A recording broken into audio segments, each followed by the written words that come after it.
Okay, so your sound, let's see if I can change it here. No, that's on. Okay, it's not coming on yet.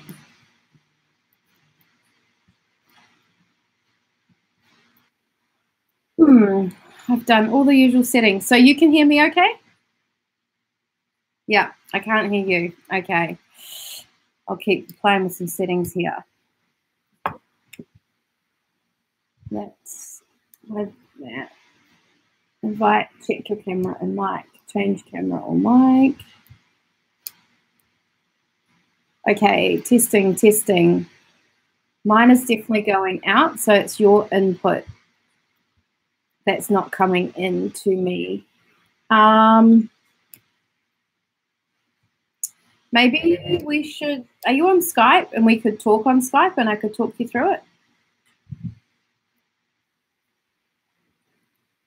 I'm going to open up my Skype and see if I can find you on there because we've talked on there before. You're reconnecting now. Hey, are you back with sound? No sound my end. What's your credit card? And there's in there.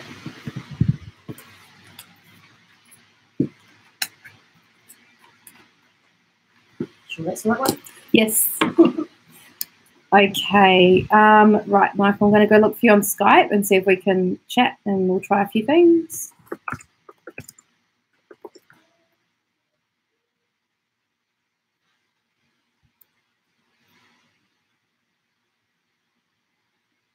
You should be getting a Skype call from me now, Michael.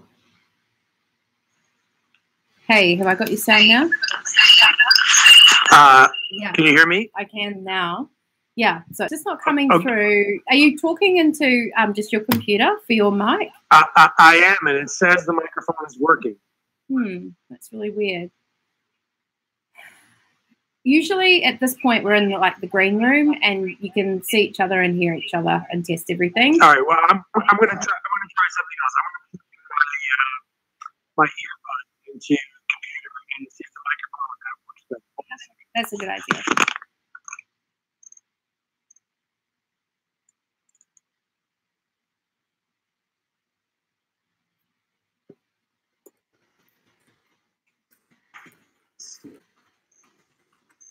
Where does that go?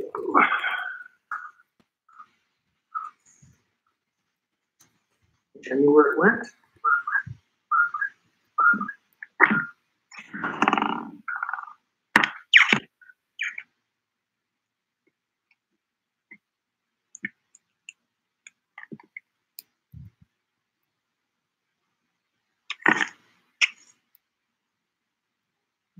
Try breaking it. Can you hear me now? Okay, I'm going to hang up Skype and I'm going to see if I can hear you across the webinar. I can definitely hear feedback, so that's a good sign. I'll hang up Skype. 1 second. Okay, go ahead, talk on Crowdcast. Damn, nothing again. How can we get around this?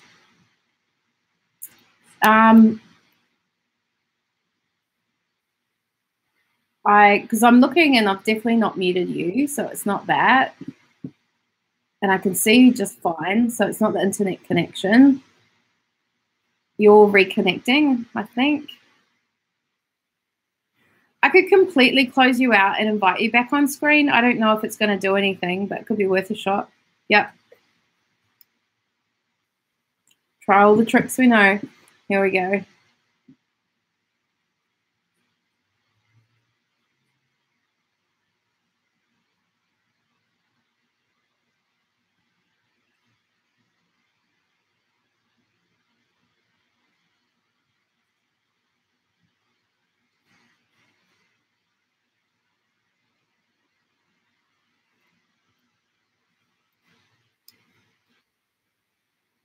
Okay, the only thing I'm doing different is that I've got you on I've got 2 screens going. So I've got my screen and your screen.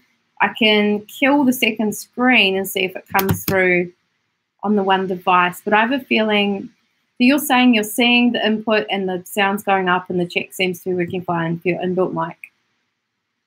I can't hear that. I can see you moving your mouth though. You could Skype chat me or, oh, you're trying to call me. Okay, I see.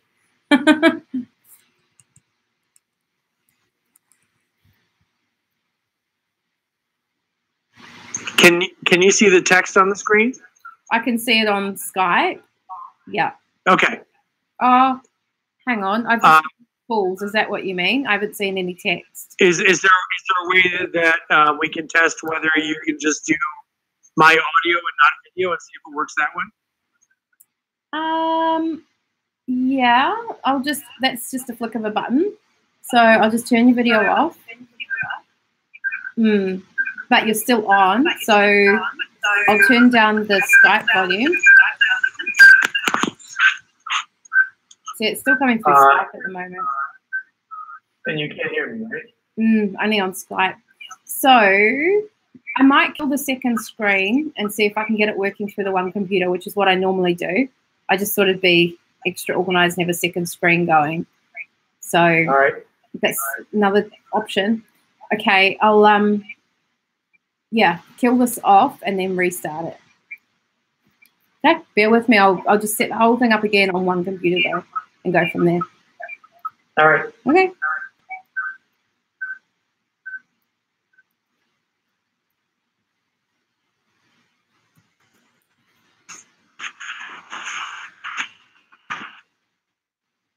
Okay, going back into Crowdcast.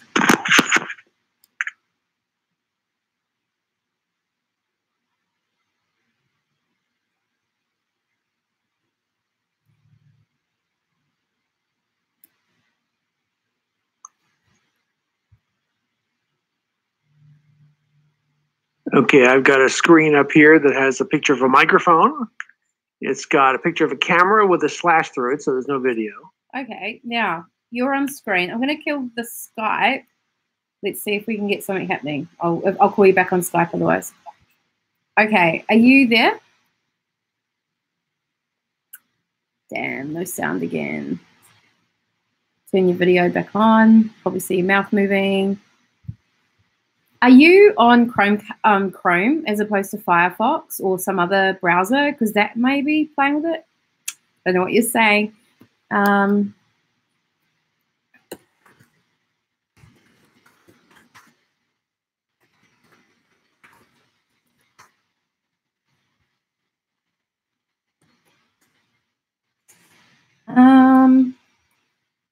This is so weird. I've never had...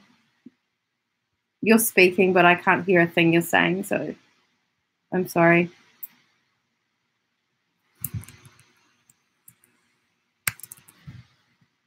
Okay, there must be something going on. There is. So that is...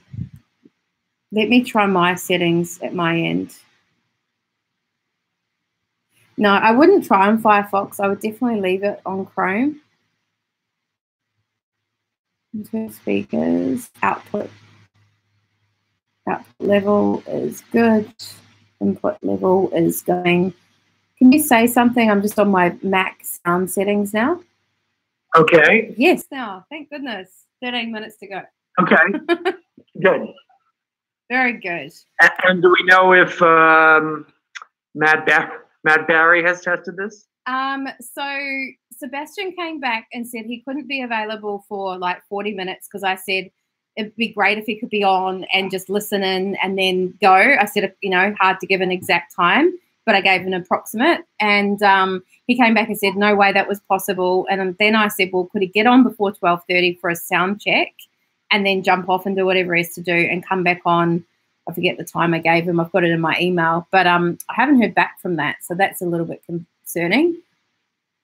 Okay. Let me just double check that. And I've just checked the registrations and he's not in there either. So I could give Sebastian a call. Where is he actually based? Because he's got Buenos Aires on there and another location, United States. Do you know where he's actually based? Hold on a second. Let me look them up. Yeah, so could be one of the two. I said, can we have Matt for a sound check at 12:10 for 5 minutes, and then not again until 12:45, 10 to 15 minutes. So 15 to 20 minutes time all up is what I asked him.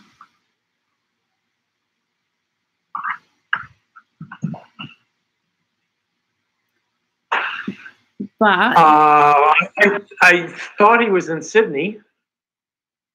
Maybe he is. They're just the addresses on the bottom of his signature, email signature. Well, all the addresses we have for them are Sydney. Yeah, see the numbers on his signature also is a San Fran number and an Argentinian number. And I'd hate to call him now because it could be a really horrible time of night.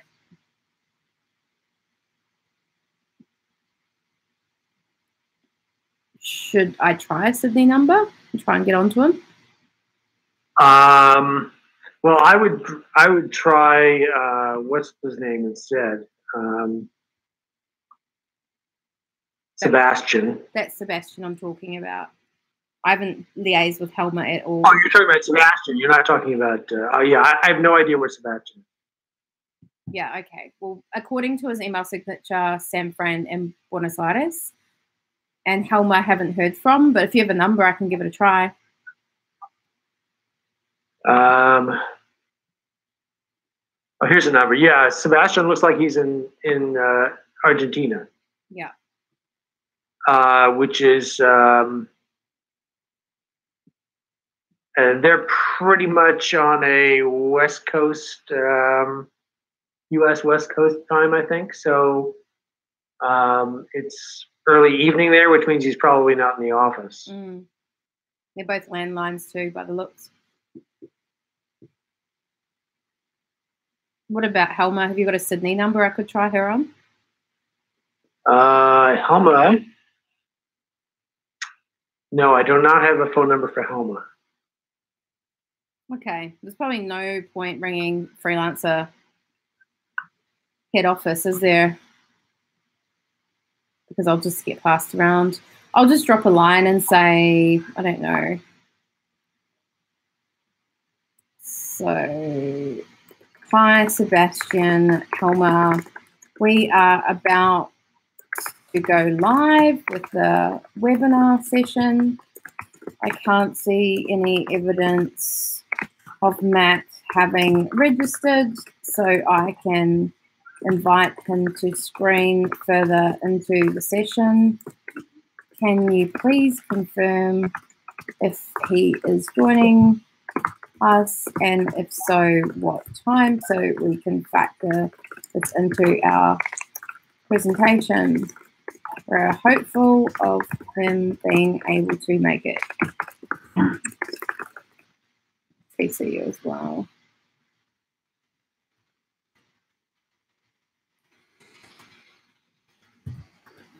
So were you happy or thought the format was the right thing with me to go into some of the stuff, of how I got into it, how we met, and then over to you? Yeah, that's fine. I'm fine with it not just being about the Stevie Awards, about being about awards in general. That's fine. Yeah. I just put in the most commonly asked questions. I had another one just the other day. You know, which one shall I enter, which category, which program? And I always sort of say, well, it depends on your objectives and what you want to achieve for your own company. And yeah. Yeah, you know, if somebody asks, what question do we get the most? That's that's what it is. What does he want to be recognized for? If you can answer that question, then we can recommend some categories. But one of the things that people don't understand is that all awards generally are not lifetime achievement awards. They're not about your entire career. They're generally about the past year. And you've got to describe what you did in the past year. Usually, if I say to a company, well, what does he want to be recognized for? They say, well, we make this or that, and we've been around since 1972. And I said, no, you're missing the point. What have you done in the past year? It's only about the past year. Yeah, absolutely. Yeah, the woman this week was a female, and she, was interested in the women's ones, but I said, what about the international ones and the Asia Pacific, and all of them? Just, I said, depends if you want to be recognized as an individual or your company name or a product or innovation that you've got going on, or a program. Right. Yeah, they want you to seem to just have a catalog brain of every single program and every single category and go, this one. Well, it just illustrates that most companies, no matter how established or large or international, are not very good at summarizing and describing what it is that they do and what their achievements are. Mm. It's and the larger the organization, the harder it is for them to do that because they have many more moving pieces. And it's there generally is no one who's in charge of taking all of the good stories from throughout an organization and consolidating them into one narrative. Now, I'm thinking we'll start off the presentation like this with just people, and we'll say a quick hello, and then I'll. It's up to you. We can either have your face and the slides, or we can just get rid of your face and hear your audio with the slides. I'd probably recommend the latter because then the slides are bigger and it's easier for them to see them. That's fine. You can switch back and forth. I mean, I'm going to be in this view the whole time, so you can switch me back and forth however you'd like. Okay, cool. So what time is it for you right now? It's pretty. It's 10:30 in the evening. Okay. I was at. I had a sports day. I went to a baseball game because the baseball season is starting this week, and there was the final exhibition preseason match of the local team was today, but it was quite cold out. And then we went to a basketball game, Washington Wizards and the San Antonio Spurs. And I left the basketball game at halftime because I thought the webinar started at 9:30 our time, and then I logged on to Crowdcast and it said it's starting in an hour and a half. It's like, oh, I don't think I should have left the basketball game. Oh, that's no good. That'll be the daylight savings factor for Queensland. It trips up a few people because, yeah, we're different to the same coast. We're in the same timeline, but we have a different time zone because Queensland. Yeah, what I did was I searched for Sydney time. Yeah. And yeah. Different time. We have the office in Newcastle. They're the same as Sydney. So for a good 6 months of the year, we have to change time zones, even though they're a short flight away and really in the same longitude. Yeah. It's really annoying. Okay. Yeah, there are a few states in the U.S. like Arizona that don't observe the same time changes as the rest of the country. Yeah, it's easy when you're used to switching on time zones. It's difficult when we get new staff who've never dealt with time zones, and we have to really emphasize, put that on every diary invite, please, because we'll never know which time zone we're supposed to be talking in.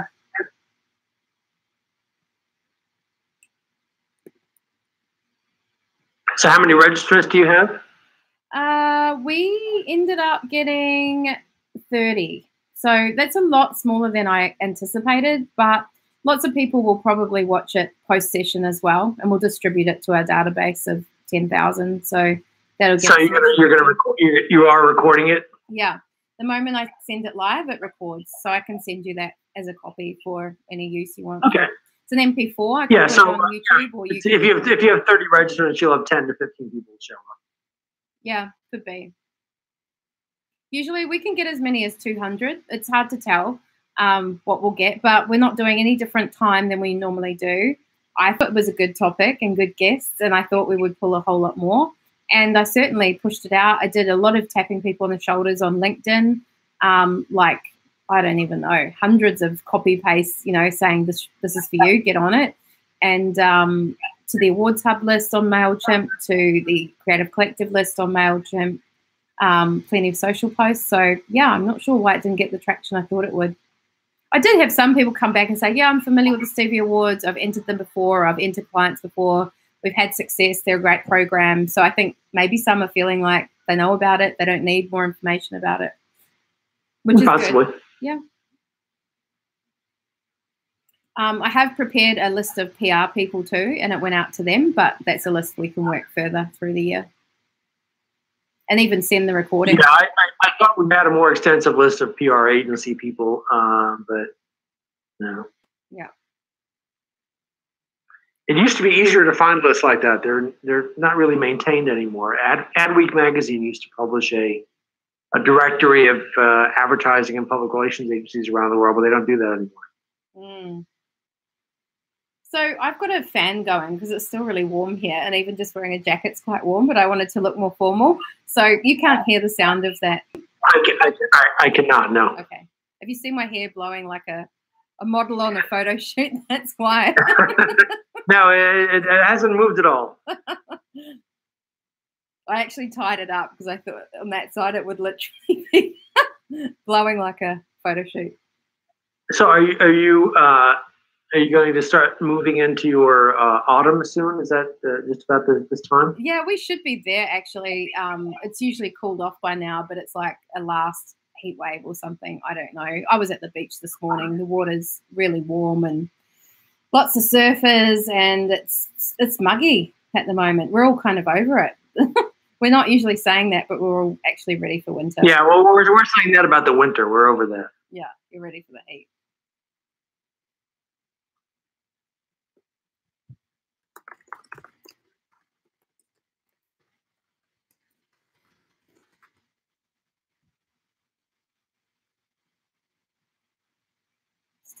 Just got an email from Sebastian saying he's on now. Okay. Well, 1 minute for sound check isn't very long, but we'll see what we can do.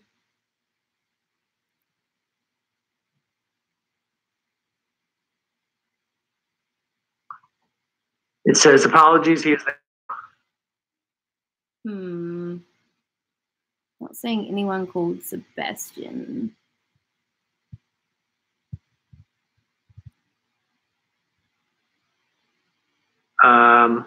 He's not here. You may want to reply to him and ask him who it is, because you're not seeing a Sebastian, or you're not seeing a Matt. Yeah. We're just going to have to do live audio checks then, because there's no time to do it. I've closed my email because I didn't want any notifications distracting me, so I'm just opening it up again. Here we go. Sebastian.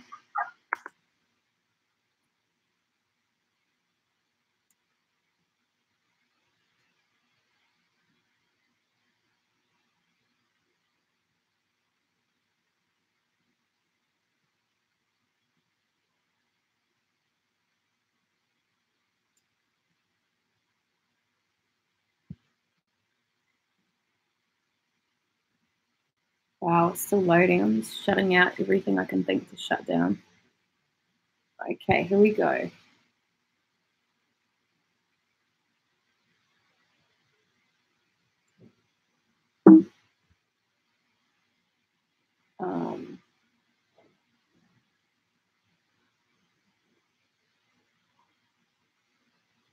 Hi, this wasn't my calendar. Are you there now, Matt? So this wasn't in my calendar. Matt doesn't even have the link.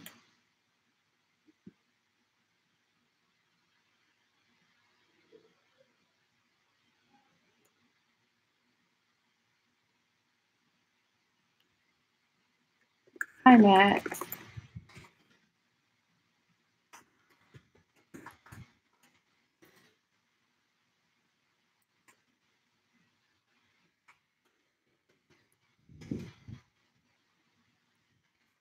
I will add you to the screen at the opportune time to speak.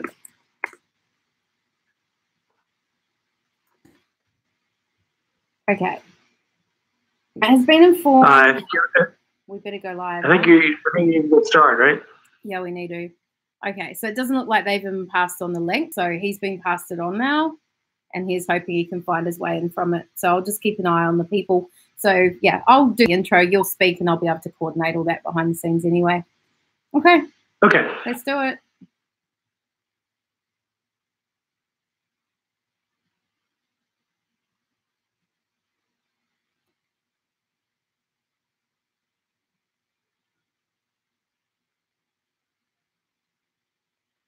Hi, everyone, and welcome to today's webinar. We're really excited to have some extremely illustrious guests with us today. My name's Yvette Adams from the Creative Collective, and in case you didn't know, I also have another company called awardshub.com, which specializes in business awards. Now, I've had a lot of fun with business awards over the years and a lot of success, and now I get a real kick out of helping other people enter them. I'd like to introduce you on the screen to Michael Gallagher from the Stevie Awards. Welcome tonight, Michael. Hello, Yvette. Welcome. Hello from the East Coast of the USA. It's about 10:30 p.m. local time here. It's still rather chilly. Yvette was just telling me that Australians are kind of sick of your summer, and we're sort of sick of our winter. So we're getting ready to exchange weather. Absolutely. The people in Melbourne and Sydney may not agree with my sentiment because I'm based here in Queensland, and I've literally got a bit of a fan going because I'm wearing a jacket just to keep me cool and presentable for today's session. So I have a sweater. But yeah, I've heard it's cold in Melbourne, but I haven't been down there for a little while.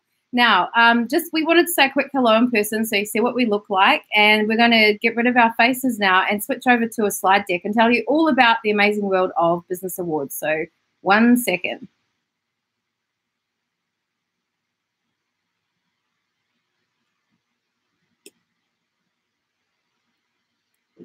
Okay, so about now you should be able to see my screen. Please text me and let me know if you can't for any reason. It may be a slight lag. And Michael, just to test, have we still got you there on the audio? I'm here. Fantastic. So as promoted, we're talking to you today about what you need to know about entering business awards, and specifically one of the most prestigious business awards programs in the world, the Stevie Awards. So proudly presented by two of my companies, the Creative Collective and Awards Hub, and featuring Michael Gallagher from the Stevie Awards, as I said. So for those of you who don't know me, a little bit more about my background and how I became involved in business awards. So I've started lots of businesses over the years. I'm actually up to number 6. I need to do a small edit on that. And I've sold 2 along the way. These days, I'm fairly focused on the Creative Collective, which is a digital marketing agency based on the Sunshine Coast, but with offices in Newcastle and team all around the country. And Awards Hub, which is a business awards online portal where you can go on and find a list of business awards to enter, and it will prepare a list for you. It saves a lot of time. I'll explain that more a little bit later on.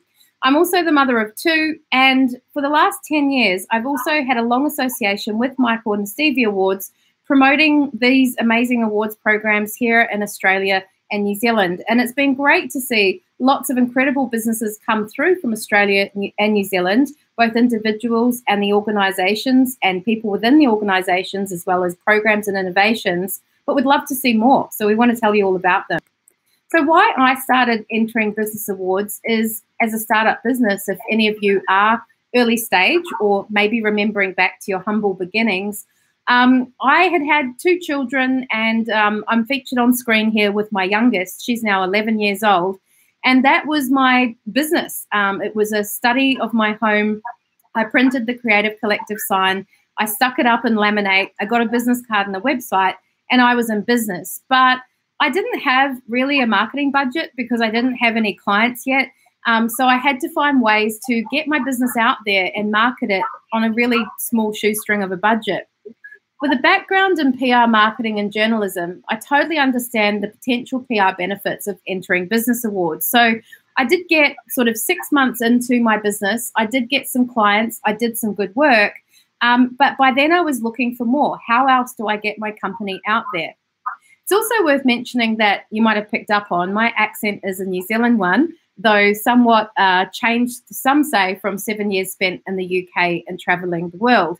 So I didn't know anyone when I came to Australia, and I certainly didn't have any business networks. And being an ex-journalist, I absolutely understood the power of having business networks. So how could I meet like-minded people that I could potentially do business with? And I was only really interested in spending money on marketing if I was pretty confident I was going to get a return on my marketing dollar, because money was pretty tight. And I guess on a fun side note, I could think of worse things to spend my marketing budget on than going out to nice dinners and getting a new frock and hanging out with really motivated, amazing business people. So I started entering them. Now, a lot of people I talk to say to me, I can't enter business awards because I haven't been in business long enough. Well, here's the thing. I was cheeky enough to enter my first business award program in just my first 6 months of business. It was called the Small Business Champions Awards here in Australia. They're still around to this day. And I couldn't believe it because I won. I won the Queensland Young Entrepreneur Award.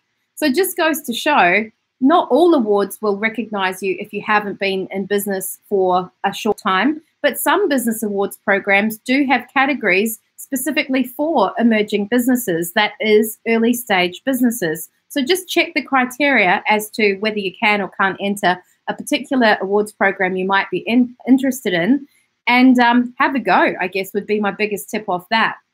So having won that award in 2007, some pretty amazing things happened to me. I had a lot of media coverage, including being asked to be on a television show, which was on the national TV network on a Sunday morning. That is similar to Kochie's Business Builders, if you've ever watched that show now. Wasn't called that then, but it was showcasing small businesses, their lifestyles, what their vision for their business was, and what some of their best business techniques were.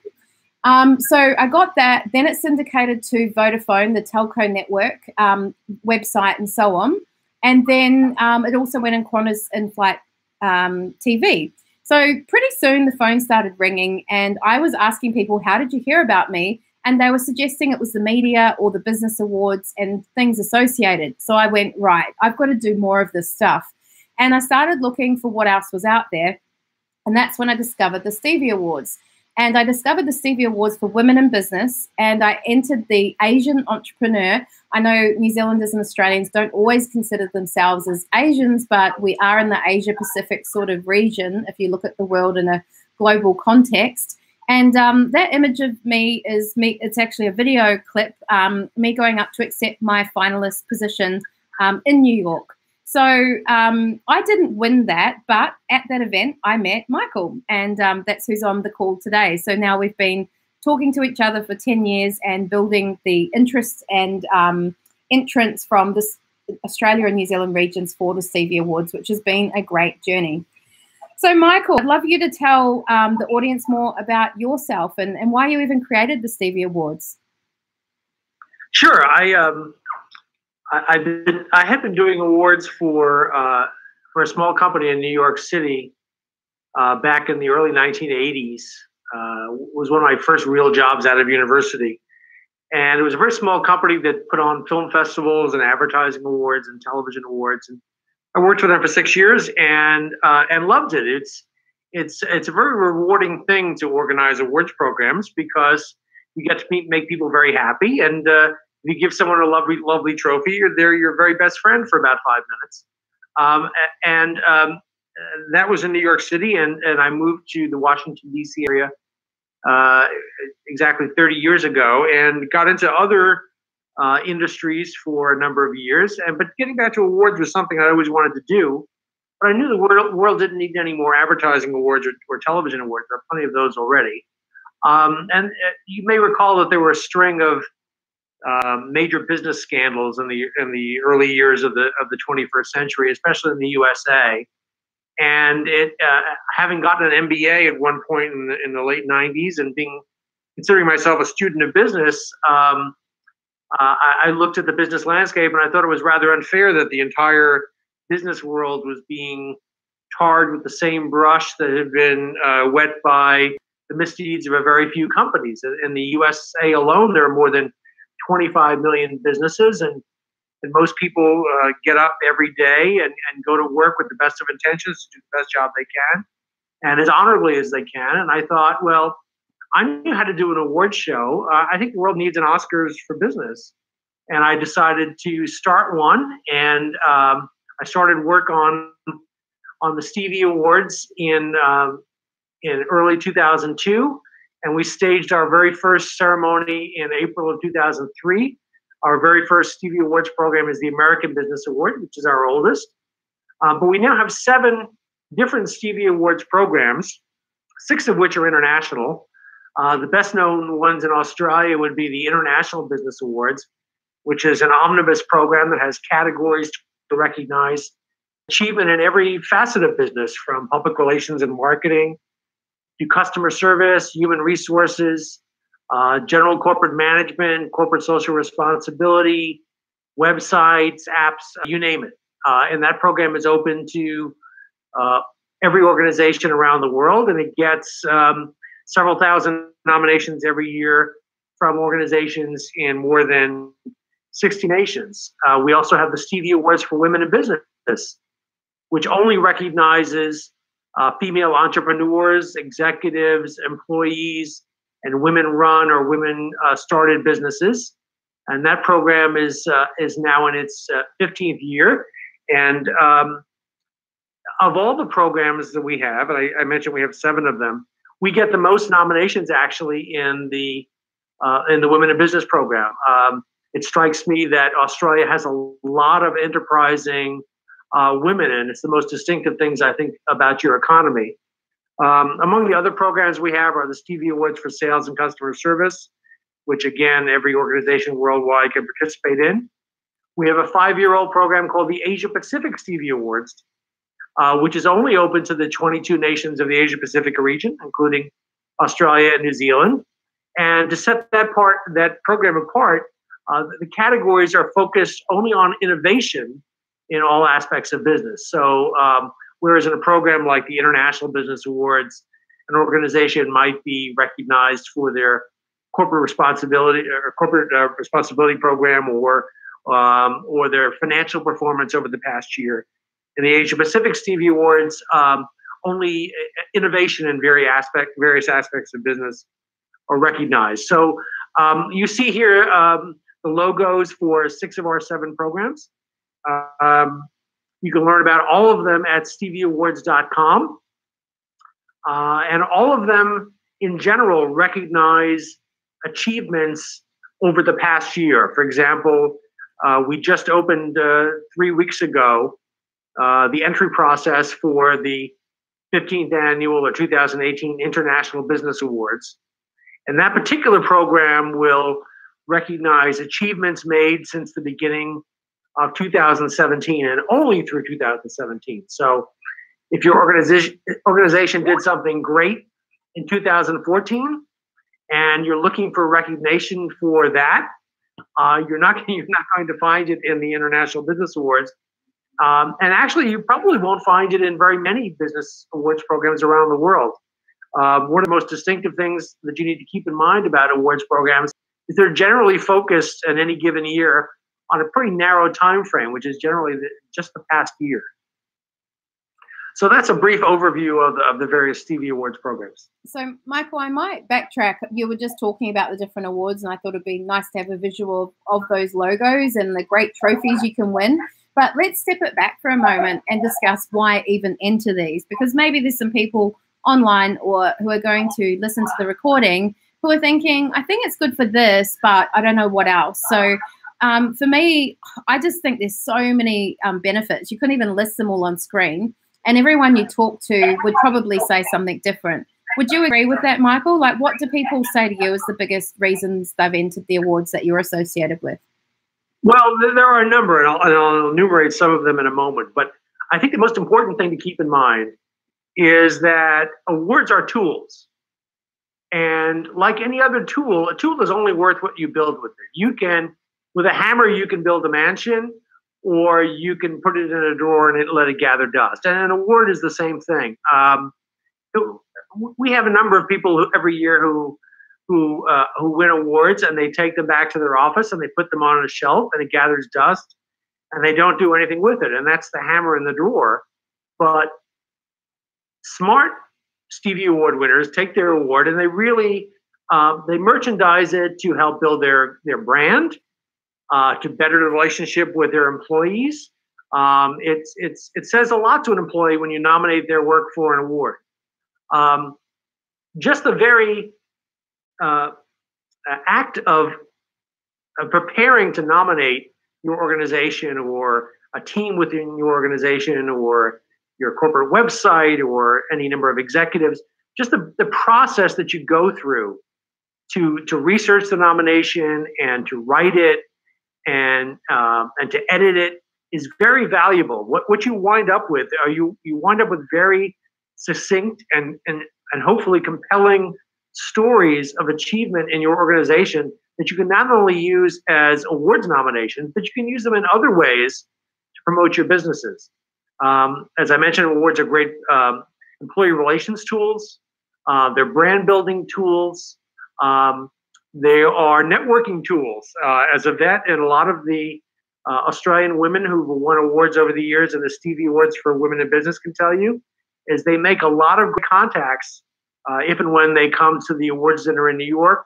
They get to meet a lot of women from different countries and different industries and organizations of different sizes.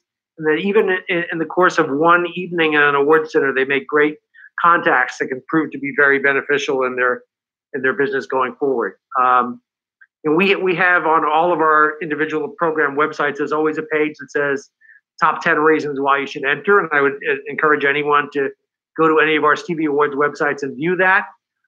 It lists the few things that I've mentioned here and a few others as well. That's great. I think definitely for me, you made me think about reflection. Business awards force you to reflect on the year that's been, or whatever time period the business awards you're entering are asking of you. And sometimes you will look back and go, wow, I've kind of done way more than I expected to, or I've done this stuff, but now I'm really motivated to do this other stuff in the future. So taking that moment in time and like Michael said, preparing something compelling and succinct is a really, really great and valuable exercise. And I definitely back up what he said about the networking. I think when I went to New York, there were 400 other women, and some of those I continue to keep in contact with, whether they're strategic partners, people that you can use as a supplier, that they can use you as a supplier. There's recruitment opportunities if you're global. There's export opportunities. There really are so many things you can do, which obviously if you're a business person who understands opportunity, you'll totally get that. So a lot of people say to me, like I'm a walking textbook, what business awards programs are there and which one should I enter? And I say, oh my gosh, there are literally hundreds around the world, and they pretty much break down as follows. There's geography specific. So you could enter your local business awards, or your regional, or your national, or your international, which I guess with the Stevie Awards, we're talking international. However, there are categories which recognize you for set regions. For example, I was in the Stevie Awards, Women in Business Awards, but I was in the Asia Entrepreneur category. So it was only looking at other entrepreneurs in my region.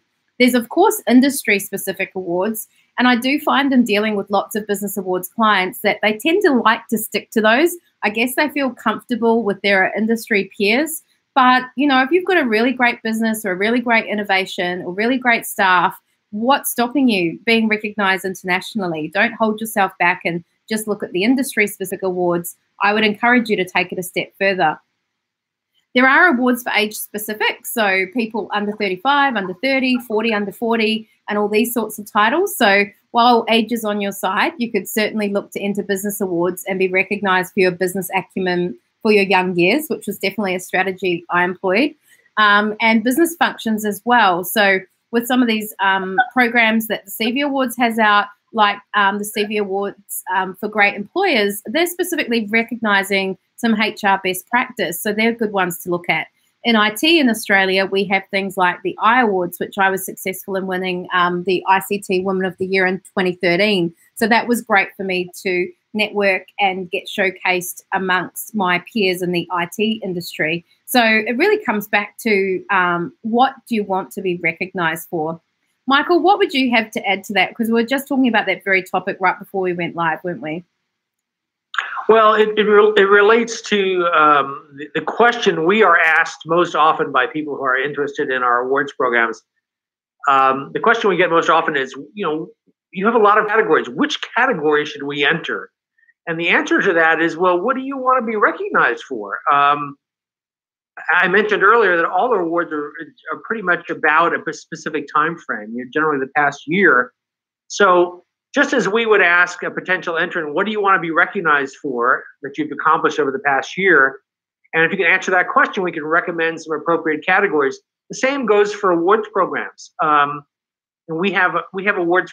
We have the Stevie Awards for Great Employers, which Yvette mentioned, which is just has a lot of different HR-related categories. We have the Stevie Awards for Sales and Customer Service, which we have a lot of different customer service and sales and business development-related categories for achievement in those realms over the past year. So just as you would look at categories, I would say you look at awards programs the same way. If your organization has has done a lot of innovative and effective things over the past year in developing employee onboarding programs or training programs or benefits programs, then you're going to want to look at HR related awards programs and HR related categories. Just as an example. Absolutely. And I get asked that question too. And there are a lot of categories in the Stevie Awards, but if you have given it some thought about what you want to be recognized for, you can certainly slim it down and then focus on in there. So I skipped ahead again because I wanted to make the point also that once you say, okay, I'm going to enter business awards, how do you even enter them? You could go to good old Google and type in something like Business Awards Australia or Business Awards IT or Business Awards your region, and it's going to pull up thousands of results. In fact, millions, as you can see on this one, 10.8 million results. So that's going to be a pretty big job to click onto each website, to get across it, to work out the categories, and to make matters worse, they often update them. Some awards programs start and don't continue. Michael's been a really long time in the market, so there's certainly a sustainable and astute sort of business awards program, whereas others sort of come and go. And then others update their categories as well. So that's one way to find them. But that's what we've done with Awards Hub, is you can go to awardshub.com and just for $29, go and download a custom list by giving us your criteria and saying, if you really don't know what to enter, this is my location, this is my gender, this is my age, this is my industry, and it will query a database of lots and lots of awards. And conversely, if you're organizing a business awards program and you'd like to get listed, simply go to submit and submit it, and we'll check it over. Provided everything's A-OK, we'll add it to the list and you'll get that exposure on the site completely for free. So hopefully that's a really good tool. The $29 is going to save you an awful lot of time. So top tips on entering and winning business awards. Number one is just back yourself and have a go. Michael, how many half-written business awards do you think are sitting on hard drives out there that never quite got there?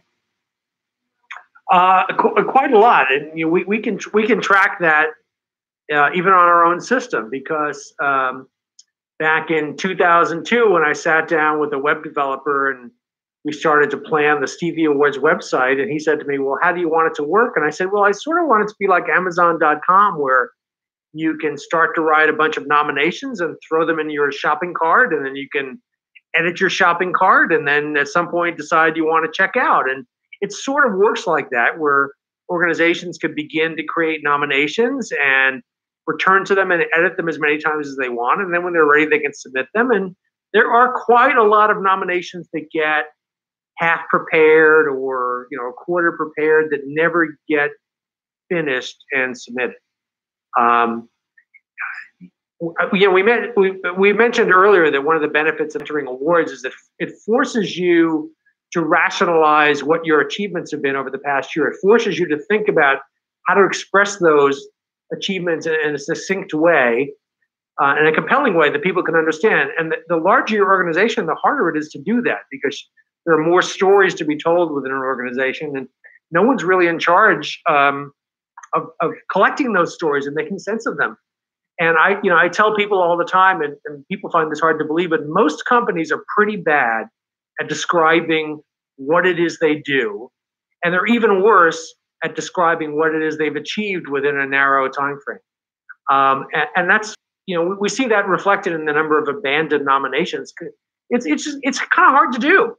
And when organizations say to us, "We'd love to nominate ourselves for a Stevie Award, but we just don't have the time to kind of sit down and put the story together and write it." And one of the things we recommend is, there are people who specialize in doing that. There are people who specialize in research and writing awards nominations, and some of them are, they literally just specialize in that. But most major public relations agencies, or even independent public relations pros, have a lot of experience in preparing and writing nominations. So I would say that if you don't have the time, or if it seems pretty daunting, but it's something you definitely want to do, contact us at the Stevie Awards or contact Yvette for a referral to someone who might be able to help you do that. Absolutely. So we did advertise that we were going to invite Matt Barry onto the session, because Matt has actually entered quite a few Stevie Awards and had some good success with those as well. So I understand he's waiting in the wings. So your screen's going to go a little strange just for a moment while I invite him on here. So Matt, if you can hear me, I'm inviting you onto the screen, and then we're going to have a little chat. So hopefully you're going to come live in just 1 second.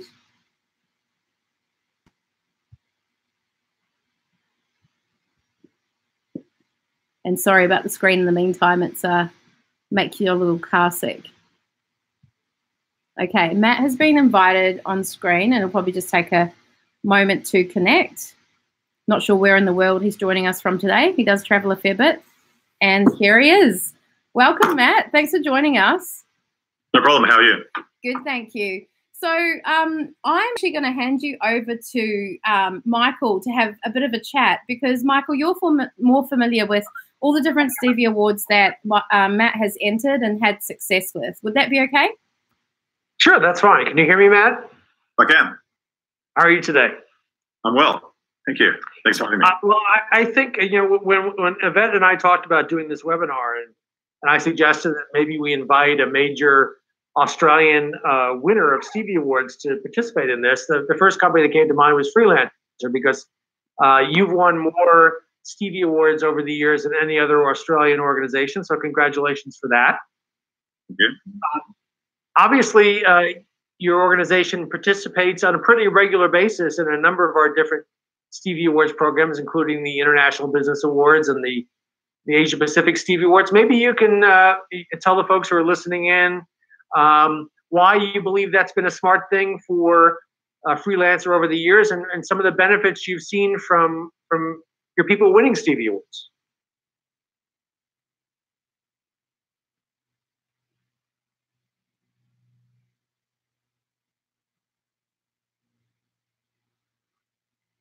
Things have just frozen a bit at my end. I'm not sure if everyone else is experiencing that. Yeah, Matt's frozen on my end as well. Just when he was going to speak. That's unfortunate. Hopefully his internet connection will come back to life. Another option is to close him out and re-invite him. But we were just about to get things back. All good at my end too, Jen said. So you're not seeing him speak, and I'm not seeing him speak, but Gessa. No, I'm seeing a frozen screen. Okay. Works fine for me. So Matt, you're frozen for Michael and I. I wonder if I should close you out, re-invite you. Waiting for Matt to reconnect. Let's just try this again. I'm going to close you out and re-invite you, because you're just about to give us some great insights into business awards from your perspective. Okay, he is being re-invited, and hopefully he'll just come back. There he is. Working now? Working now. Okay, great. So we started Freelancer about 2009, and really from the first in the first couple of years, we decided to enter a number of business awards, primarily with the purpose of trying to raise the profile of the business. Obviously, just starting out and being a very small business at the time, you kind of do everything you can to kind of raise your profile. And the great thing about entering awards, it's very inexpensive to do so. And if you win, that gives you some good recognition and good credibility that perhaps that other media might write about, or it's something you can talk about and email your users to kind of build their confidence in your business and so forth. So, we've been entering awards for quite a number of years. We participate in the Stevie Awards quite regularly. I mean, we're up the scale and the size now, actually, right? We have full-time people in marketing and communications whose job really is to find great events for us to enter. And really handle the application process and the submissions. And by the way, if you ever need someone to write an application form for you, you can always hire freelancers on freelancer.com to do it really inexpensively. So that's one way I could do a bit of self-promotion here. But we've been really happy with the results. We've also participated in the Gala Award, which I think last time they went was in Rome, from memory. The people that went said that there was great networking there, meeting all sorts of other leaders of various industries. So that's also a great thing to do. It's all about building a brand, getting the voice out there. It's also good for the teams who, because there are such a large number of awards, and you can enter for a whole variety of different things. So, we enter our app, in the mobile app awards, the list in the Stevies. We enter our communications team and so forth. And it's great recognition for the individual teams in your company when they win a specific award for their particular team or a particular product that they are in charge of. So that's great for morale, confidence building. Really the whole. You can see it. I run four companies here at Freelancer now. You can see it when some of the smaller companies will win an award. Everyone gets really, really excited. They really it builds a whole bunch of momentum around and energy in that particular organization. So overall, I think it's a great thing. And the other trick is that once you start winning awards, it becomes easier and easier to win other awards at other venues as well. You kind of get a bit of a role, and then all of a sudden you'll find yourself getting nominated in all sorts of other awards that are unrelated to the ones you've already previously entered, just because the judges and stuff, the organisers are always looking for good quality companies to enter. So I think it's been a great experience, and so far, and I'm happy to answer any questions anyone has about it. Fantastic. Thank you, Matt. So I know you're on a bit of a time pressure, so I might encourage the audience to ask Matt those questions now if you have any for him. Maybe just pop them in the text area, and he should see those and we can read them out too. Pretty awesome opportunity he's offered up, so don't hold back. But if there's nothing forthcoming, we'll keep going and telling you some more about business awards and hopefully get you really fired up to go do some. Nothing. There's people online, but they're very quiet, and I don't know, not feeling like asking questions right now. They'll probably think of them straight after you log off, I bet. Sure. Anything else you want to ask, Michael? Yeah, Matt, what would you, having been part of the Stevie Awards for 10 years now, what would you say is the number one benefit to Freelancer of participating in awards programs and then winning in programs? Because participating, there are certain benefits, as I mentioned earlier, to participating. One is that you sort of fine-tune your ability to tell your company's story. Just by nominating your employees in awards, there's a benefit associated with that. And then there are brand building and other benefits associated with actually winning. Yeah. What do you think has been the most beneficial thing? Not just even for winning Stevie Awards, just for winning awards in general over the past 10 years. I think, as I said, I think it's hard to define one thing because there actually are multiple benefits. Definitely recognition and credibility is a big one, particularly when you're a small company and you're starting out. As really winning awards at the very beginning of your company's life, it really does help you kind of lift the prominence of your company above the pack a lot. So I find that it was hugely beneficial, particularly in the early days of Freelancer. But now I think that what's happened is that's kind of transformed a little bit because we're a larger company now. A lot of it is really around getting particular recognition around a new product that we may be offering, or a new service, or a new offering, or even just a team, right? So I mentioned before that our communications team, I think, won gold last year, and that for the team is really good for building morale and building energy and excitement within the organization. So I think it kind of transforms over time. At the beginning, it's just really about standing out from the pack and really promoting your business when you're small. And I think that then later on, it's for particular product offerings or new things that you're doing, new initiatives, and the teams. And I also noticed that there's a question now from Jen about how long does the average award application take? I know the Telstra awards are particularly intensive. It does actually depend on the different awards. Some are actually fairly brief and straightforward to fill out, where it might take you maybe 20 minutes or 30 minutes to fill out. Some require you to articulate your vision and the mission of your company and so forth in a very concise manner. And there's a lot of people who run companies, or a lot of companies that don't really have their mission statements and their value statements and the propositions really thought out well. So it's actually probably a very good exercise for you to do anyway if you don't have that pre-prepared. But then there are some awards which are extremely long and extremely detailed. One that came to mind was the Ernst & Young Awards, which I made a joke. You should kind of be Auditor of the Year awards because the documentation literally was so thick they had to send someone out to your office to help you fill it in, because I think the conversion rate of people actually filling in the documentation, it went crazy. And I think, for whatever reason, the questionnaire is detailed, but it is worth the time and energy and effort. Once you start applying for one award for your company, the marginal cost to kind of try another award with a different group is a lot less, because you already have an application form filled out, and the questions tend to be fairly similar if you just talk about the company as a whole. But yeah, I mean, it just it's worth the effort for sure. I can back you up there too, Jen and Matt, and say to Jen that I've done both the Telstra Business Awards and the Telstra Business Women's, and they indicate about 20 to 30 hours. And having done it, I would say that's about right. They really are quite time consuming, but as Matt also says, depends how organised you are. If you've got all that stuff ready to go, it could be copy and paste, and you're going to fast track it. So, and if it's too arduous, as Michael says, get some help with it, or from freelancer.com even, as Matt says. So there's lots of options to get the job done, and it's well worth doing. Yep. Well, I think we've got enough from you, Matt. So any last words, I guess, overall you'd encourage, I presume, businesses here in Australia to enter business awards, and any final tips and tricks for them?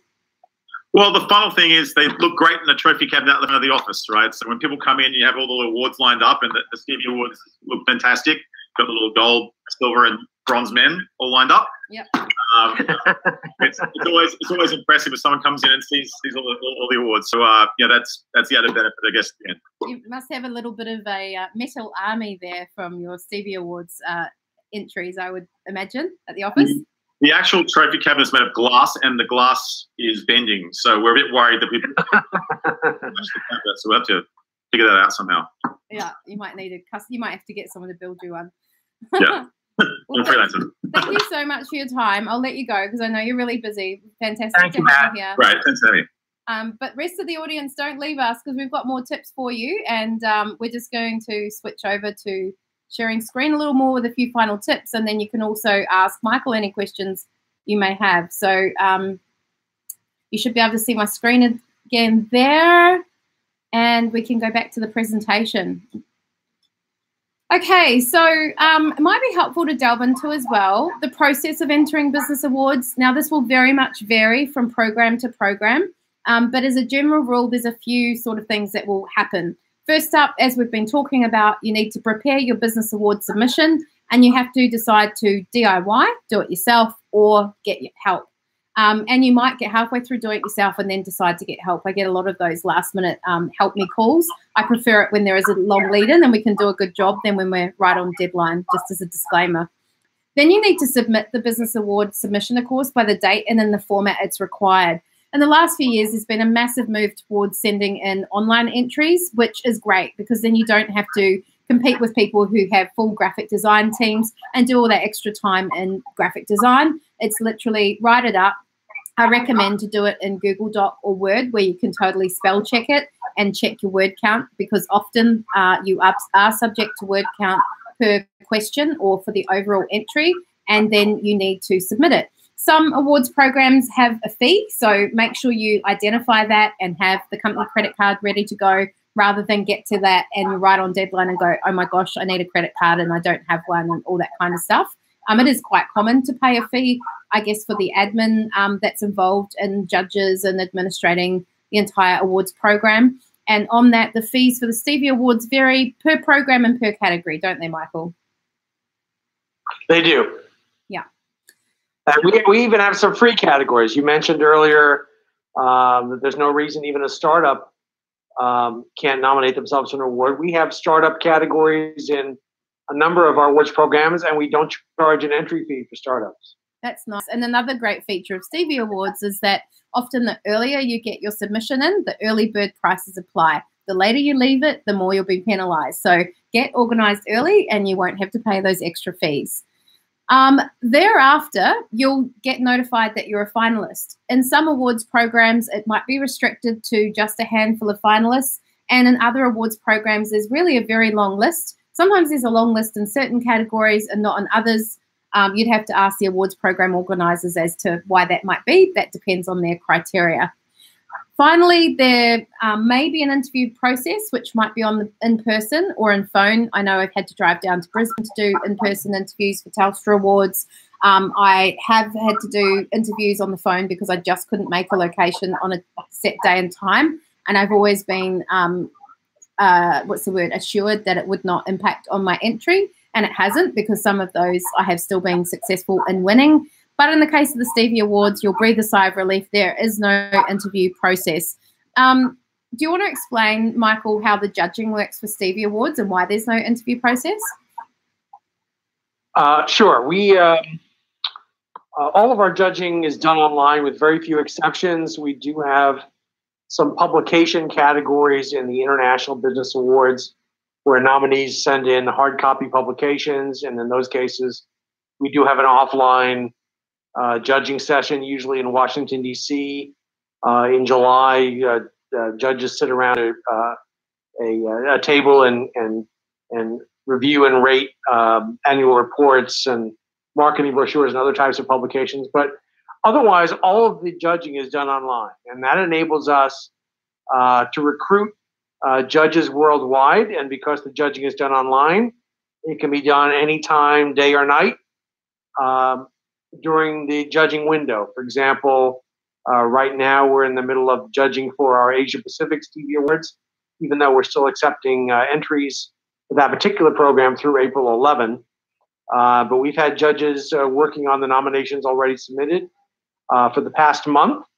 And they're all over the world. They're in Australia, they're in China, they're in Japan, they're in Korea, they're in the Philippines. They're all over the Asia Pacific region and other parts of the world as well. And whenever they have a few minutes during the generally 6-week to 8-week period of the judging, they can log into the secure judging system using the username and password we've given them. And they can read and they can rate and comment on the nominations we've assigned to them in specific categories. Our judging is performed by members of juries, and there are anywhere from 5 to 13 juries in a particular awards program, depending on its size and the number of categories. For example, in the International Business Awards this year, we'll probably have 13 juries, each focused on a main category group, such as public relations or marketing or management and entrepreneurship. And they will review and rate all of the nominations in those categories. We do have the ability to assign only specific categories to a judge so that they can't see nominations in other categories. That enables someone to be both an entrant and a judge. And very often, people who enter the awards also want to be a judge, and they can do that. We just don't assign them categories in which they've submitted nominations. We assign them other categories. Our system automatically averages the scores of all the judges. We determine the finalists and the Stevie Award winners based on those average scores. And then once the winners are announced, we expose the judges' comments to the nominees. So every nominee, whether they win or not, gets to see all of the judges' comments about their nominations, both pro and con, and they can use those constructive comments however they'd like. And we do require the judges to make a short comment about every nomination that they review, and we ask them to make it a constructive comment. And we have 2 people who do nothing but recruit and manage judges. And one of the things that one of them does every day is review the prior day's judges' scores and comments. We want to make sure that a judge is acting the way that we need them to, that when they're making comments that they're not making derogatory comments about nominations that aren't constructive and aren't helpful. Because what we find is that most nominees, they want constructive comments about both their organization and the achievements portrayed, and about the nominations themselves, how well they're written, how well they're constructed. They like to get pointers from the judges on what could be better in future nominations. And to their credit, most of the people who volunteer to be Stevie Award judges or who we invite to be Stevie Award judges do take it quite seriously and do a really good job of providing feedback to the nominees. When I started the Stevie Awards, I designed this particular judging process on purpose, meaning that I did not want to have a consensus judging system, which I don't like. Consensus judging is when judges sit around a table and review nominations and discuss them and try to come to consensus as to who the winners will be. I don't like that judging because generally in that setting, the loudest, most insistent voice wins the argument. And I wanted to design a judging system where every judge has the same weight in determining who the winners are. And with our system that enables judges to score, to review, rate, and score nominations on their own without the influence of other judges, we have that impartial system that doesn't overly weight the opinion of one or two people in a room. Even when we gather judges in a room to judge publication nominations for the International Business Awards, there's no discussion about the quality of the nominations. Each judge simply reviews and rates the publications on their own score sheet without discussion. So we think our judging system is the fairest. And one of the things that you can look at when you evaluate business awards programs that you might want to participate in is how is the judging system structured? Is it structured like ours, where individual judges' biases are minimized, or do they have a consensus judging system where the opinions of one or two people maybe determine who all the winners are? Because that tends to happen when you put 5-10 people in a room. The loudest voices tend to win the argument. So that's I've probably taken 5 more minutes than I should have to describe our judging system, but I think you should have a pretty good overview right now of how TV Awards judging works. Yeah, absolutely. I think it's really valuable too for just people to know what goes on behind the scenes. And I have to say, having been a person involved in awards, I really appreciate the awards programs that do give that constructive feedback, because, it can be a lonely journey in business or at the top sometimes leading a team. And it's really valuable to get people who have maybe been there, done that, and had different experiences to give you the feedback on how they suggest you do things differently to win awards or run your business better. I mean, they're not telling you what to do, but they might be saying you're weak in this area. So it gives you cause to maybe put some attention on that area of your business. The final step after the interview and or judging process is to obviously attend award ceremonies. Almost all of them, you don't know if you're going to win or not. I have been to one where I did know I was going to win, and that was really weird. I didn't really like it, because what are you supposed to do? Clap your hands on your face and go, oh my gosh, I'm so surprised when you find out you've won. It was a strange setup, and I won't name that award ceremony, but they do exist out there.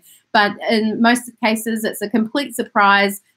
Whether you're a winner or not, you've done really well to be there. And some of you might even like to just attend awards ceremonies just to get a feel for the whole thing, who enters, who's there, make those connections anyway. I mean, Michael, certainly people who aren't finalists or winners can go along to any of the Stevie Awards events, can't they? They can, but we tend not to get many people who are not associated with an award or a nominee coming, because it does cost typically a couple of $100s to buy a ticket to not just a Stevie Award event, but most award events. So I would say most award shows don't get a lot of disinterested observers coming. I would recommend to anyone listening today who wants to get an experience of an awards show before you become an entrant is become a judge. You'll get to see a lot of nominations from organizations across Australia or across the region, across the world. You'll get a sense of what a good nomination looks like and what a bad one looks like. And you'll get an experience of the judging system of that particular awards program, so that if you decide to enter, how your nomination will be evaluated. Most awards programs have a combination of inviting judges and having a judge application system, and we have both. It's our tradition to invite prior year's Stevie Award winners to be among the current year's judges. We also have an application form on all of our awards program websites where anyone can apply to be a judge. The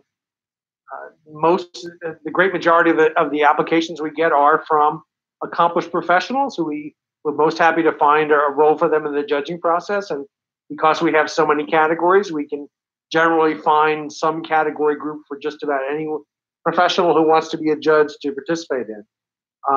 So I would say if you want to learn the most about an awards program before becoming an entrant, is volunteer to be a judge. That's a great idea, Michael, and it'd be great for some PR communications professionals to take that up, or experienced business people, as you say. So I'm conscious of time. We have been, time's just whizzing by because Michael and I love talking business awards any day of the week. And we have kind of covered this already, so I'll cover it really quickly. On the question of should I do it myself or should I get help, what caliber of writing, what skills are really needed?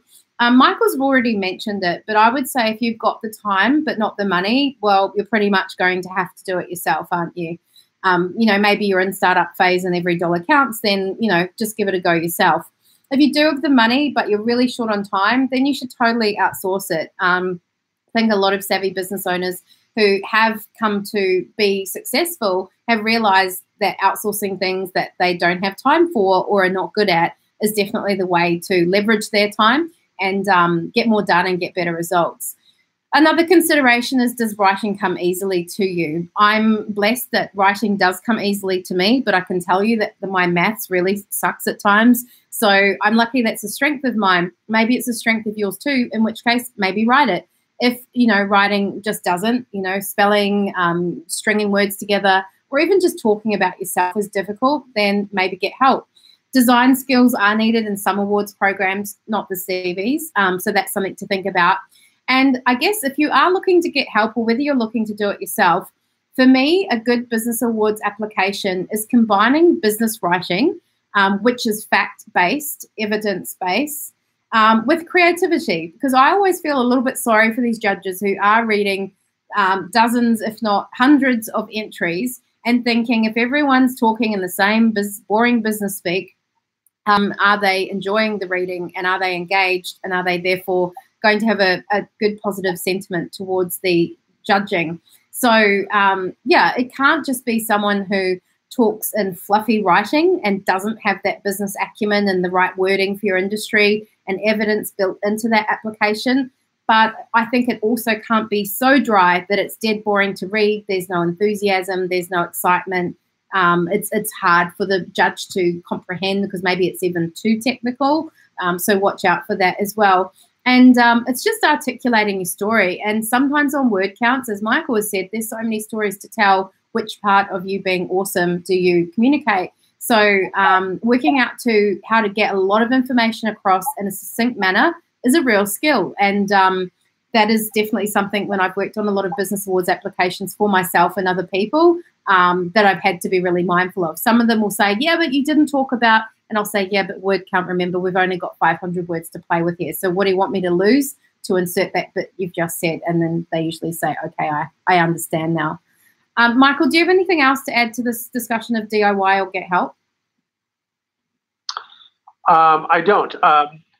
There's the issue of writing, and a lot of people, and I think it's one of the reasons that some nominations in our system get abandoned is people struggle with how to tell the story in a compelling way, because that's really what it comes down to. People respond to stories. Not every story is romantic, not every story is dramatic, but every story can be compelling if it's told in the right way. And even if you're not a great writer, imagine yourself in an elevator and you've got 2 minutes to get to your floor, and somebody asks you what is your company does, and you want to just describe what you've done over the past year in an exciting way. Think about how would you respond to that question in an elevator? If you can phrase that in a couple of sentences in a compelling way, you've got the first few sentences of an award nomination. So it's really about storytelling and taking the quotidian things that you do in your organization every day that may be innovative or noteworthy in other ways. But how do you tell that story to make a disinterested person stand up and say, well, that's something. Absolutely, that's a good point. Having something that is a really good grab of attention right from the get-go. So making sure that that first parrot or elevator speech is really good in there. Look, let's talk about some reasons quickly people talk themselves out of entering awards, because sometimes people listen to everything Michael and I have talked about so far on this webinar and they go, yes, but. So all the excuses come out. One is, I haven't been in business long enough. So that one I think I've already quashed right at the start, because as I let you know, I entered within 6 months. And as Michael's let you know, there are startup, different categories. So that is not an excuse. You can totally enter it. Another one I hear a lot is, I'll wait until next year when this or that or the other thing is done in my business, when my team gets bigger, when my turnover is bigger, when I move into my new premises, when our new product is out, whatever the excuse is, there's always going to be something to do in business, and there's really no time like the present. I mean, this is your call. If you have some really huge thing happening next year, or you really are too busy this year and next year is going to be better for you, then maybe you've got reason to do that. But, couldn't it be a good idea to perhaps do it this year and then even improve on it next year and gain experience and all these other benefits through the process? I guess you need to be the judge of that. Some people say, when Michael or myself suggest to other people, you can always get help if you're not getting it done or if this isn't your skill. I usually go back to them, well, do CEOs always write their own annual reports, and do all politicians write their own speeches? The answer is no. It's perfectly okay to get someone to help you with the narrative of your business awards application. It's key that you can stand behind the words on that page. So if I was to work with you on a business awards application, the very first thing I would do is interview you. And then once I've interviewed you, go and gather information from your website and other marketing materials. And then you would review it. So you would review it for accuracy and that it's the language you would use. I've portrayed you correctly in a way that you want to be portrayed. So you have complete buy-in. And at that point, then if you go off and submit and there's an interview process, you will be able to be authentic and have similar, points to make and wording to use as the application. So as long as you approve the final submission and be able to back that up in any interviews or speeches, as the screen says, it's totally fine to use other people to help you do them. Another reason people talk themselves out of entering the Stevie Awards or indeed any other awards is, as I said earlier, I'll just stick to my local or industry award.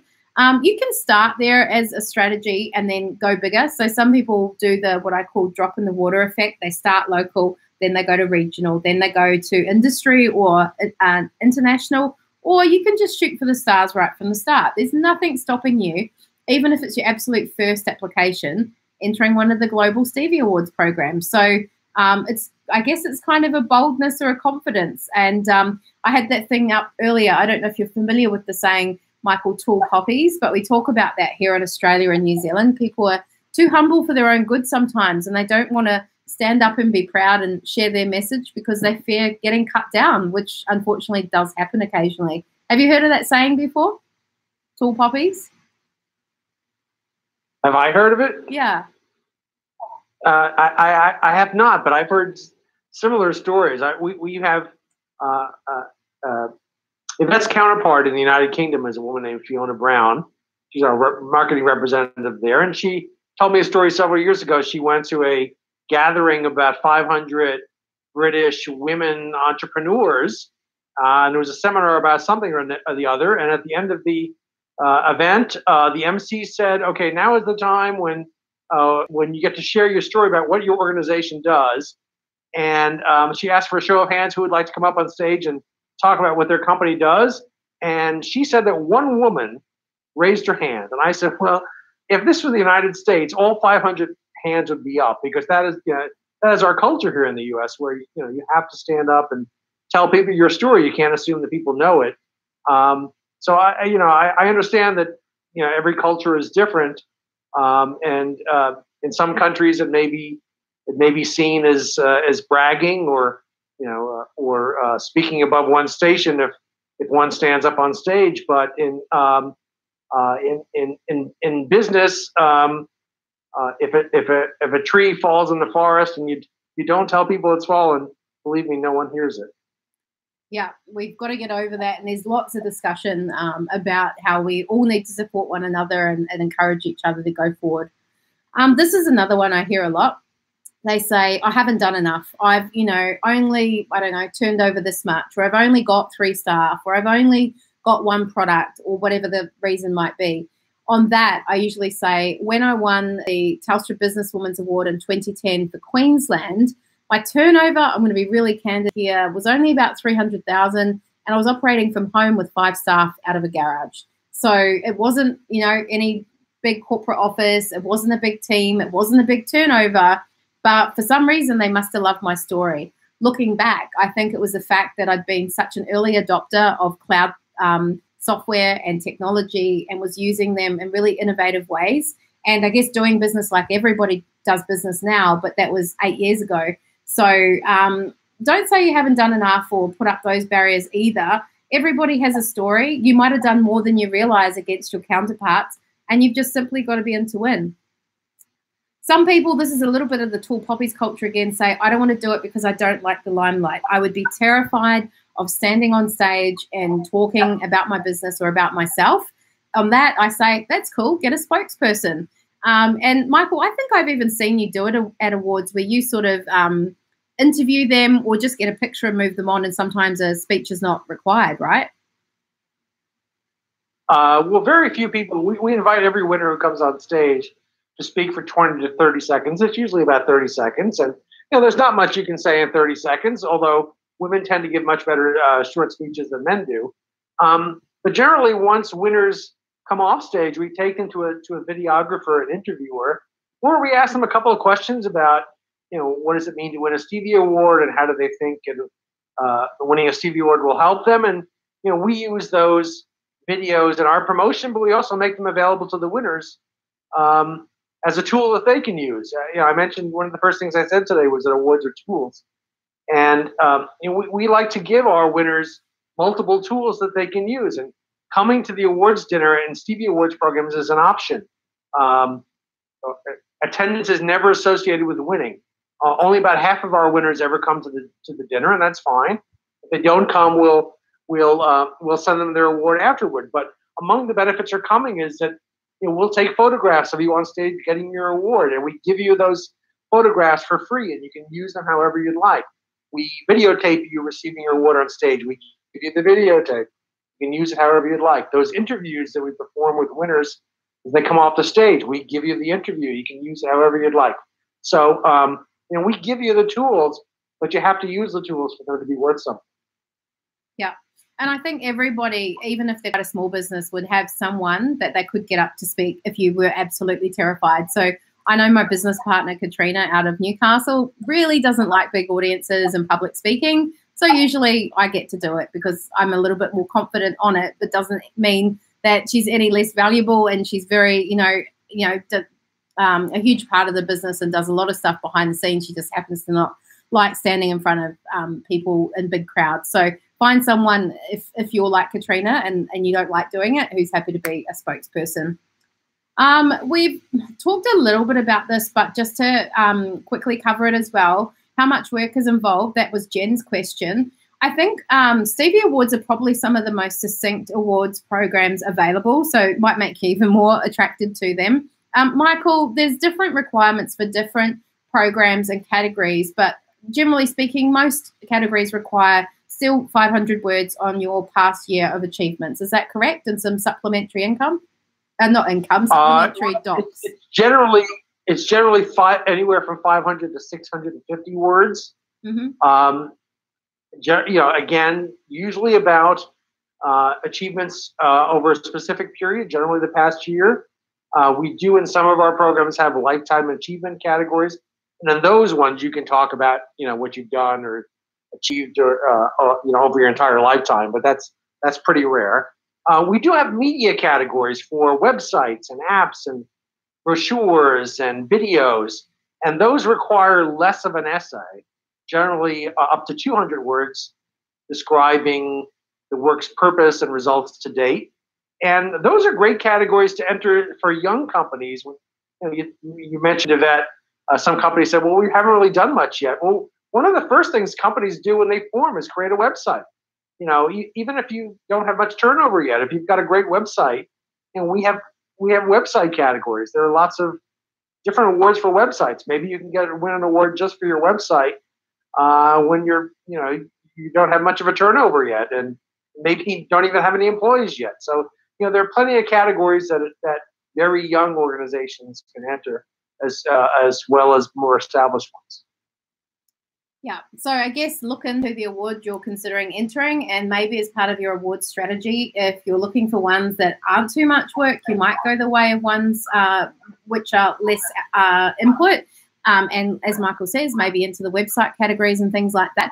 Or I would say it'd be still more beneficial, though, to enter awards which are in line with what you want to be known for, who you want to be in front of, and what your business is really all about. So consider that too.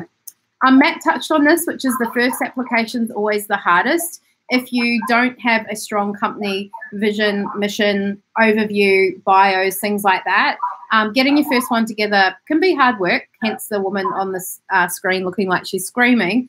But once you've got that, you should be able to use some of that copy in other awards programs, although always check the word count, always check the criteria, and always closely align with what they're asking you with what you're providing. I, in judging some business awards, have seen people just stuff words into an answer because they wanted to tell that thing when it really wasn't answering the question at all. Or they've obviously breezed over the question but missed the real essence of it. So when I'm reviewing an awards application, I'll often underline, highlight those keywords, and I'll often, a little technique, use those same words in the response. So there is no doubt that I have read the criteria and I'm answering it explicitly.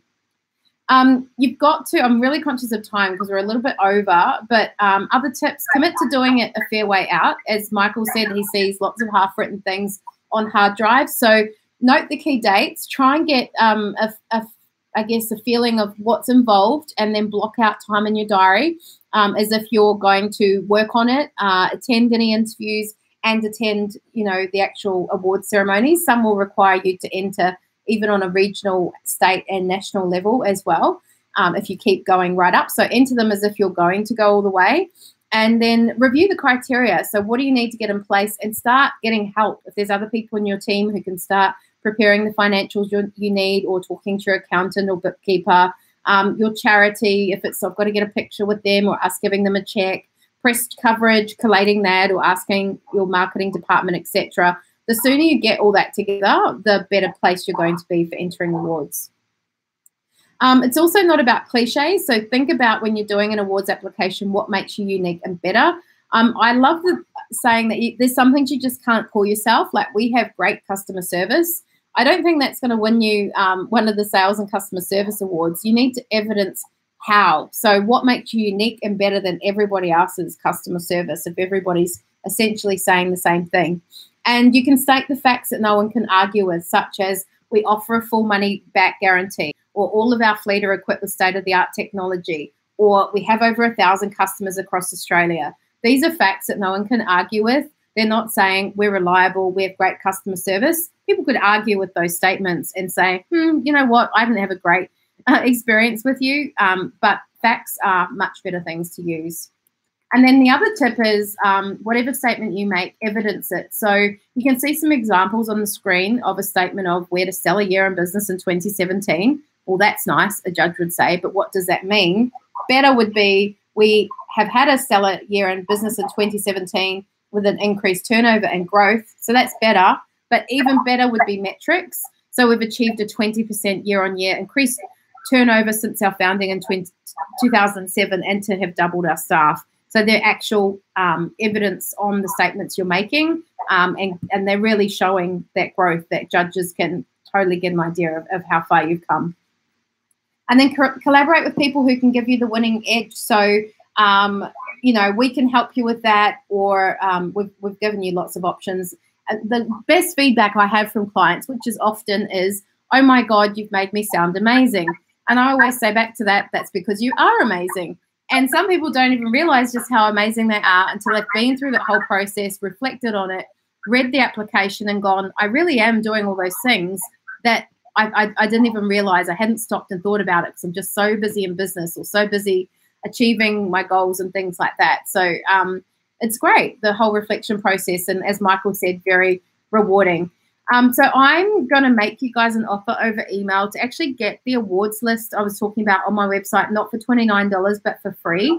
So watch out for that in within the coming days. I'll get it to you before Easter, with Easter being Friday. So give me 24 hours and I'll distribute that. But at this point, would love to hand you back to Michael to just make any final statements, Michael. And then I'm thinking we should see if there's any final questions as well. Yeah, I think we've covered everything that we wanted to talk about. Yvette, Yvette is available by email. Our general email address at the Stevie Awards is help@stevieawards.com. We're several people monitor that email address. We're pretty responsive. So if you have any questions after this webinar that you haven't thought to address, please do address them to us. But why don't we just finish up by taking any questions, answering any questions that people have. Yeah, I'm just putting us back on the screen and getting rid of the other one. So be warned, you're back on screen on your comfy couch. There you are, and I'm coming back as well. Any questions, guys? Great opportunity with Michael here. You're hearing it straight from him, not the website. So there's a question, any specific timing to be a judge? That's a good question. Now, we have an open application process on all of our websites. So you can apply to be a judge at any time. For example, the judging for this year's Stevie Awards for Women in Business won't open until I think it's the end of August. But you can apply right now to be a judge for that particular program. And once August rolls around, Ann White, who manages our judging process, will start to look through the applications for that program. And if she wants to accept your application, she'll assign you to a jury and get in touch with you. So there's really no specific time frame for applying to be a judge. If you look at the calendar on any of our websites, each of our programs has its own website with a calendar on the homepage, and the calendar lists the judging window for that particular program. So if you're interested in judging the Women in Business Awards this year, for example, you can look on that homepage at stevieawards.com/women, and you'll see when the judging window is to see if that's going to work with your schedule. So, Jen, it looks like you're pretty keen to get involved, which is fantastic. Anybody else? Last chance. Everyone else will just have to hear it on the recording, and maybe they'll get. Do you mind? Shall I feature I might put the website in the text so they know where to go to look up more for Stevie Awards. That would be a good thing to do. Oops, I missed the dot. I'll do that again. So it's slower. So every single one of the Stevie Awards programs is listed on that site. And as you'll see, they rotate through the year as to when they're open and closed. And even if they're closed, put your name down on the list so that you're first to be notified the moment they open in the next round. And you'll be sent an entry kit with all the information. That's a good point, Yvette. If you are interested in potentially entering any of our particular programs, you'll find a form on each website to request the entry kit. And when you fill out that form, you're simply going to go on an email distribution list, which you can unsubscribe from at any point. So, right now, if you were to request the entry kit for the Asia Pacific Stevie Awards or the International Business Awards, which are both accepting entries right now, if you fill out the form on those homepages, you'll be emailed the entry kit, which is a PDF brochure, instantaneously. But if it's for a program we're not accepting entries for yet, like the Women in Business Awards, which won't open for entries until May, you'll go on the list, and when those entries open in May, we'll email you the entry. Cool. Well, there's no further questions coming through. You've got the link. You've got the information. hopefully you've got the motivation now too to give this all a go. And as I said, we'll send this recording out and that hot offer I made within 24 hours. So you can always rewatch this. Please feel free to share it and refer your friends to the opportunity to enter business awards, and particularly the Stevie Awards, which, you know, having worked with Michael for 10 years, they're a great bunch of people, everyone on the team, and always very helpful if there's ever any issues. So I'm here to support you here in Australia and New Zealand time zones, and I'm only a phone call or an email away. All my details are also on the Stevie Awards website.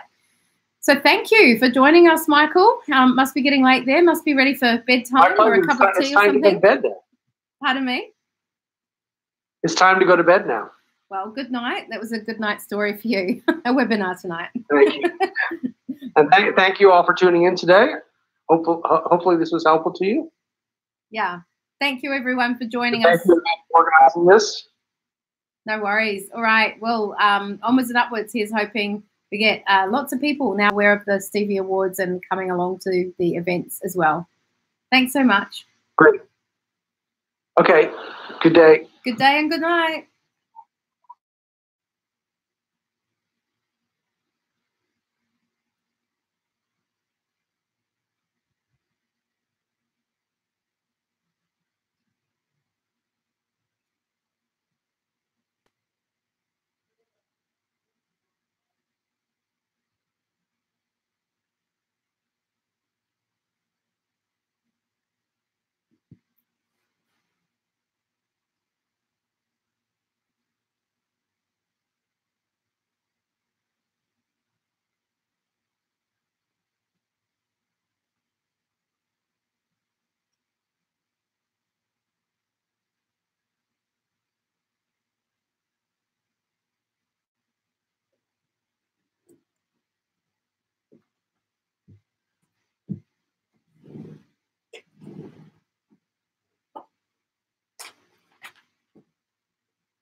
So she's going to text me out the store and Skype doesn't work. On a computer like the rest of us.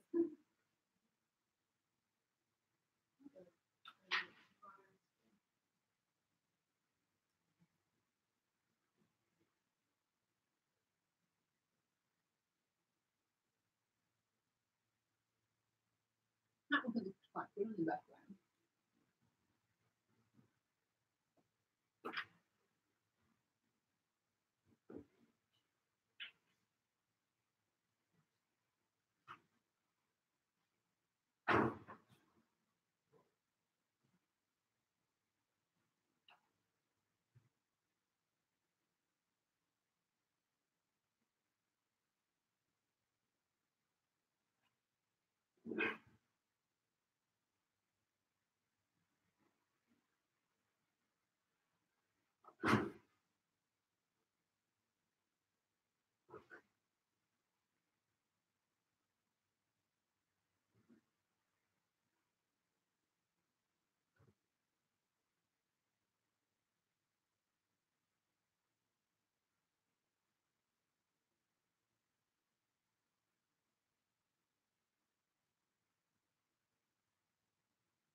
She sounds like me. God, mum and all that. It's good when someone understands you're in the same boat. Yeah. Because people aren't that busy, don't really understand sometimes. They go, yeah, I'm busy, and then, but they're not as much.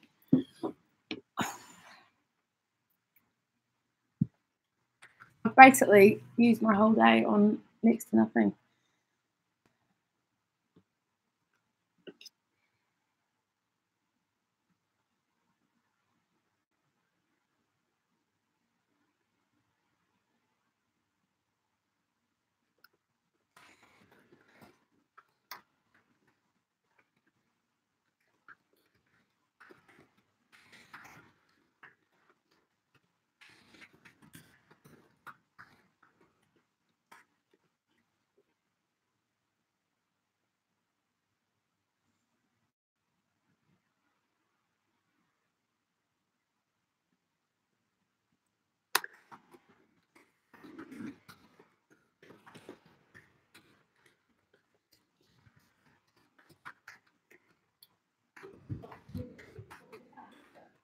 What's that? Yeah, it's so muggy.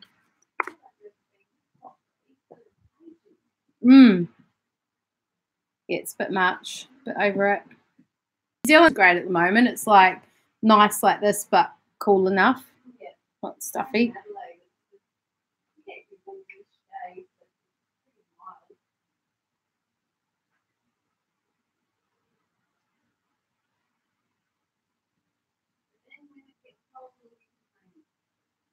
Mm-hmm.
Yeah.